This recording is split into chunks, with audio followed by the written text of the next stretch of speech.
Hi, this is Seema and I am back with a new lesson on tips to pronounce correctly.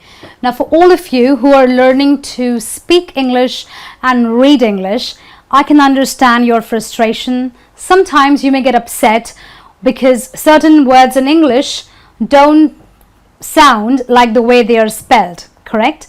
So that's where pronunciation comes into the picture. So I'm going to give you a few tips to pronounce very often used words correctly. Okay, so I'm sure this is going to help you. So take a quick look. Okay,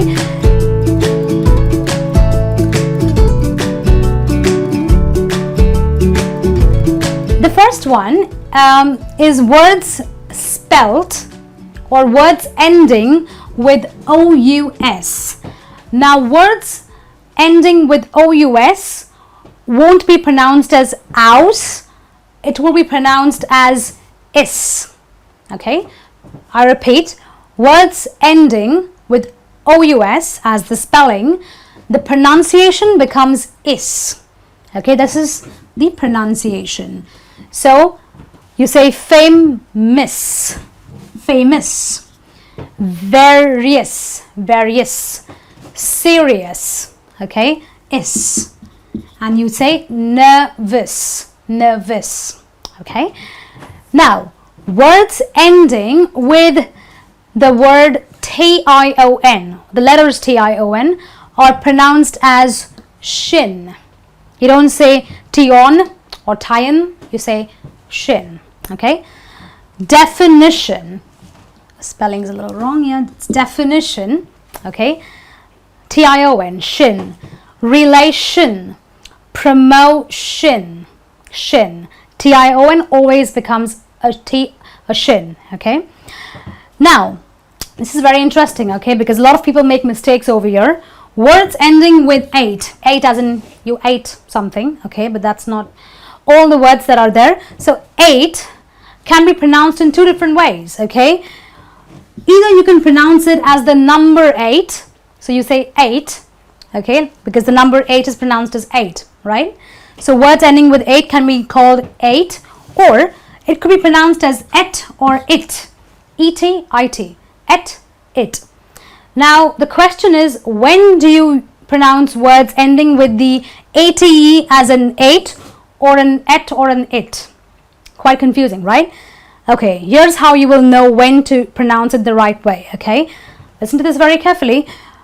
If your word ending with the ate is a verb, then the pronunciation will always be ate.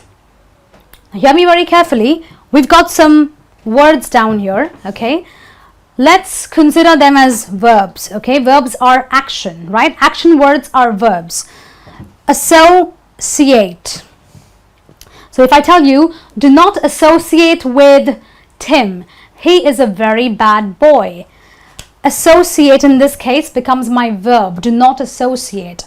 I'm telling you not to do something, not to associate. But here the ate is pronounced as 8, the number 8, because it's a verb, right? So it's associate.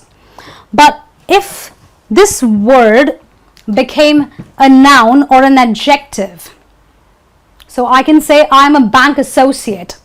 Does that become a noun? Yes. So I don't say I'm a bank associate. I am a bank associate, because now this word becomes a noun, and therefore in that case I will pronounce it as an et or an it.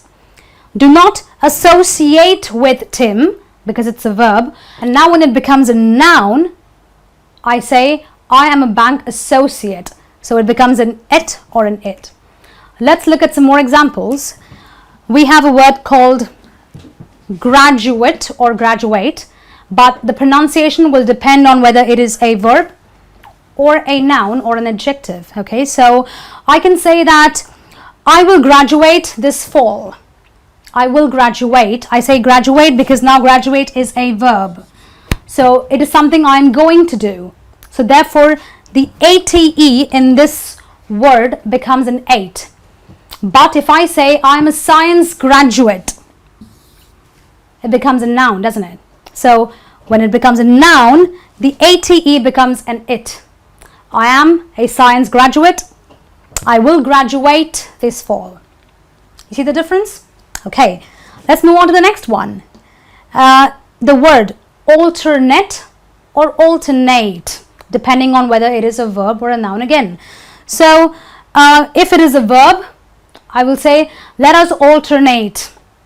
Okay, but if it is a noun, I will say that 3 and 5 are alternate numbers. I will not say they are alternate numbers. They're alternate numbers, and let us alternate timings every month. That's a verb. So it's alternate and alternate in case of a noun or an adjective. Okay, the next example and the last example proving this point is estimate or estimate. I estimate that it is going to rain today, right? Because it's a verb, so I say estimate.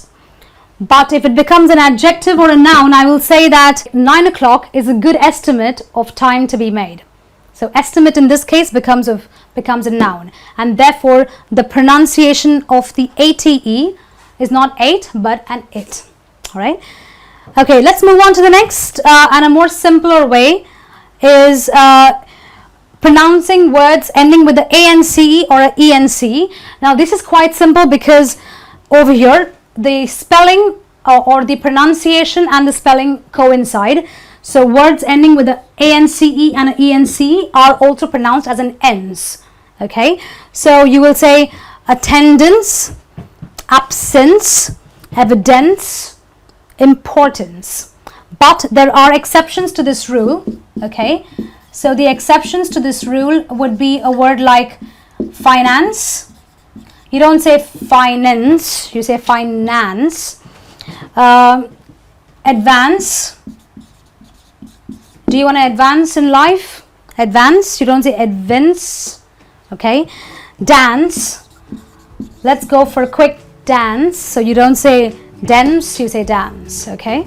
So that's it on this lesson on tips to pronounce correctly. I'm sure you found them very useful, and the next time you read or try to practice saying something, you might want to keep this in mind so that you always pronounce correctly. Well, I'll see you back with some more lessons. Until then, this is me saying goodbye.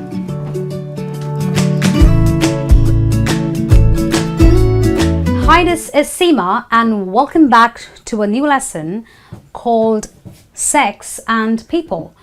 Well, I have your attention already because of the topic. Well, the reason why I brought out this topic is because sex and people, a really big deal, right? Well, there are some people who indulge in too much of sex. There are some people who indulge in normal to moderate sex. And then there are some crazy people who indulge in no sex at all. Whatever that is, okay?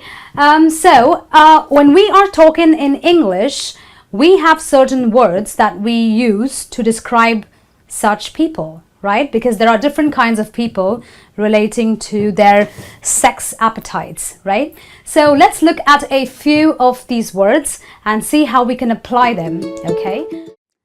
Does the IELTS speaking test give you jitters? Are you conscious and afraid when you enter the examination room for IELTS? Or maybe you haven't till now and you were trying to apply for the IELTS exam. Then stay with me in this lesson. My name is Michelle and I'm going to help you with some tips for the IELTS speaking test. I suggest that you first watch my video on FAQs for the IELTS speaking test. That will really give you a very clear picture of how the speaking test is conducted. Here's the link for you. It will open in a new tab. Please go ahead and watch it. And then you can come back for this video. If you don't want to, then just join me here right now.